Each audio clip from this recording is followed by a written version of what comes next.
Hello, नमस्कार सखींनो. उज्ज्वलाच kitchen कट्ट्यामध्ये आपल्या सर्वांचं मनापासून स्वागत. हे बघा, आज आपण हा पदार्थ बनवणार आहोत. बघा, वेगळा असा उपमा आणि एकदम पौष्टिक प्रोटीनयुक्त असा हा आपला उपमा, मुगापासून केलेला उपमा, एकदम मोकळा सुटसुटीत असा छान टेस्टी, एकदम हेल्दी अशी आपली ही रेसिपी आहे. वेट लॉस रेसिपी आहे. तर बघा तो कसा बनवला हा उपमा.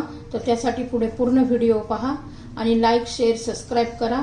आणि सबस्क्राईब केलं म्हणजे पण तुम्हाला रोजच्या नवीन रेसिपीचे नोटिफिकेशन येते, म्हणजे तुम्हाला पहिल्यांदा व्हिडिओ पाहायला मिळेल. तर त्यासाठी पूर्ण व्हिडिओ पहा. एकदम हेल्दी अशी आपली ही रेसिपी आहे.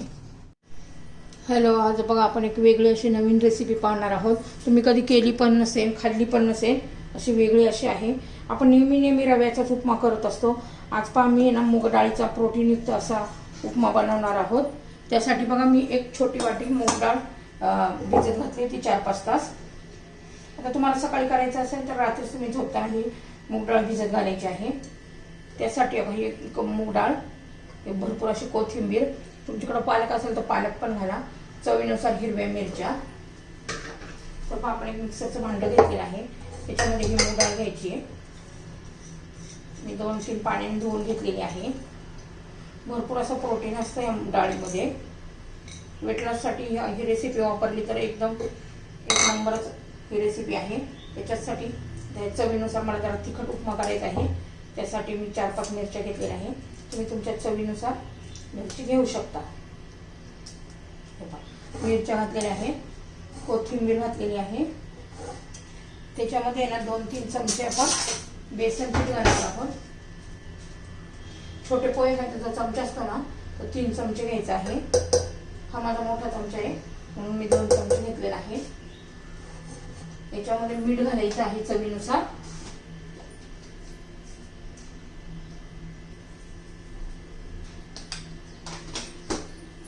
आता ही मिक्सर मध्ये एकदम बारीक अशी पेस्ट मी करून घेते. तर हे पहा, चांगली पेस्ट अशी करून घेतलेली आहे. पहा, खूप पातळ पण करायचं नाहीये, मध्यम करायचं आहे. त्याच्यामध्ये आपण थोडासा 5 चमचा खायचा सोडा घालून घ्यायचा आहे. मस्त असं मिक्स करून घ्यायचं आहे. याच्यामध्ये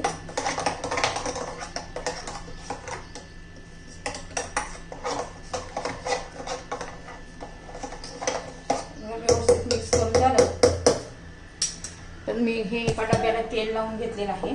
त्याच्यामध्ये ओतून घेणार आहे. एका कढईमध्ये मी गरम पाणी करण्यासाठी ठेवलेलं आहे. आपण हे वाफवून घेणार आहोत 10-15 मिनिटं तरी.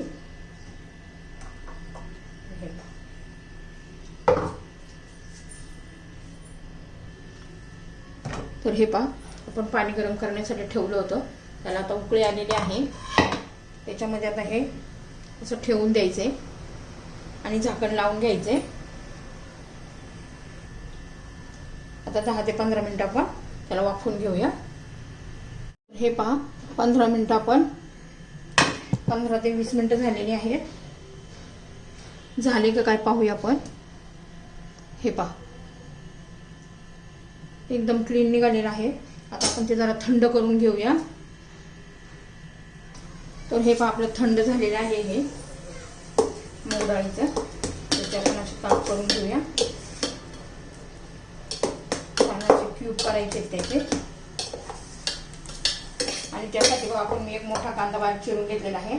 4-5 लसूण पाकळ्या अशा ठेचून घेतलेले आहे. याच्या असे क्यूब पण आपण नसते असे क्यूब आहे ना, तेल टाकून फोडणी दिली ना तरी पण छान लागतं. पण आपण आता याचा उपमा करणार आहोत.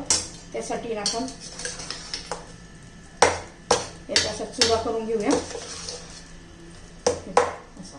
खूप छान एकदम टेस्टी उपमा लागतो हा आणि एकदम प्रोटीनयुक्त आहे. छान असं त्याचा आपण आता चुरा करून घेतलाय. आणि तुम्हाला सकाळी डब्यासाठी जर बनवायचं असेल ना, किंवा सकाळी नाश्त्यासाठी जर नाश्ता करण्यासाठी उपमा बनवायचा असेल ना, तर रात्रीच त्याचा चुरा बिरा असा करून वाफवून ठेवायचा आहे. आता आपण कढई गरम करण्यासाठी ठेवूया. तर ही कढई गरम झालेली आहे. त्याच्यामध्ये तेल घालून घेऊया. 1 चमचा तेल घातलेलं आहे मी. तेल आता गरम होऊ द्यायचंय.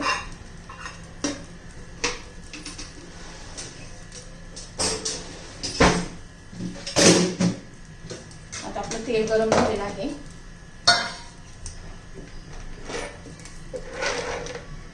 त्यात थोडेसे शेंगदाणे घालायचे. शेंगदाणे ना खूप छान लागतात त्याच्यात, असे खमंग कुरकुरीत असे होतात. आता पहिला आपण आहे ना शेंगदाणे चांगले तळून घेऊ.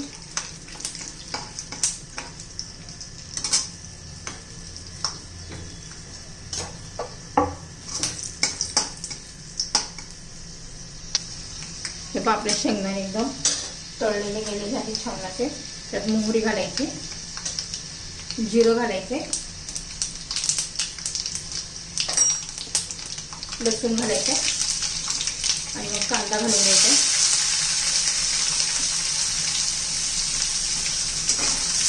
त्याच्यात हिरवी मिरची पण चिरून घालायची असेल तर घालू शकता, पण मी पहिले मिरच्या जास्त घातल्या होत्या.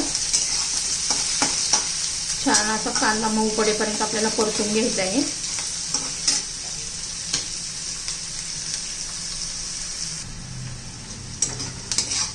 मग आपला कांदा झालेला आहे. आता त्याच्यामध्ये थोडीशी हळद घालूया.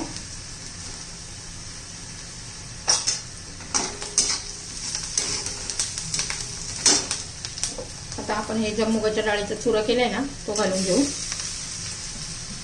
मुगाची डाळ घालू शकता, अख्खे मूग घालू शकता किंवा मोड आलेले मूग पण घालू शकता.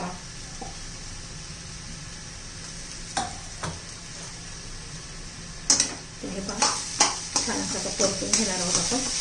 ऑलरेडी आपण शिजवून घेतलेलं आहे डाळीचं, त्यामुळे वेळ लागत नाही, पटकन होतं.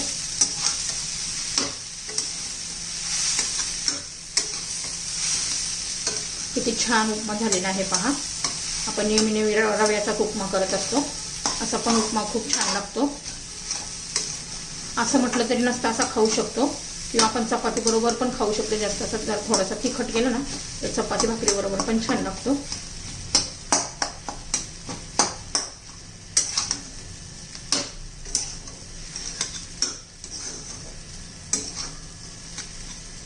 हे पहा आपला उपमा तयार झालेला आहे. त्याच्यावर एक झाकण ठेवून आहे ना 2 मिनिटं आपण याला वाफ देऊया, म्हणजे छान सगळं असं जिरा मोहरीचा तडका आतपर्यंत मुरेल चांगला.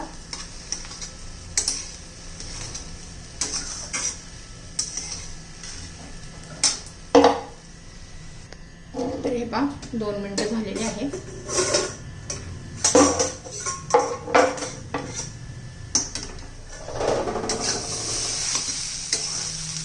आपला हा उपमा तयार.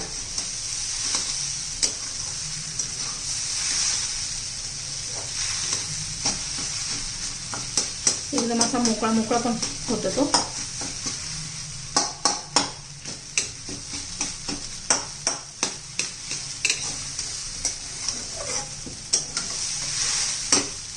आपण जर अख्खे मूग घातले ना तर अजून छान कलर येतो याला, मस्त असा हिरवा. आता मी ही डाळ घातल्यामुळे थोडा कमी वाटला कलर, पण ठीक आहे. खूप छान चवीला लागतो उपमा हा.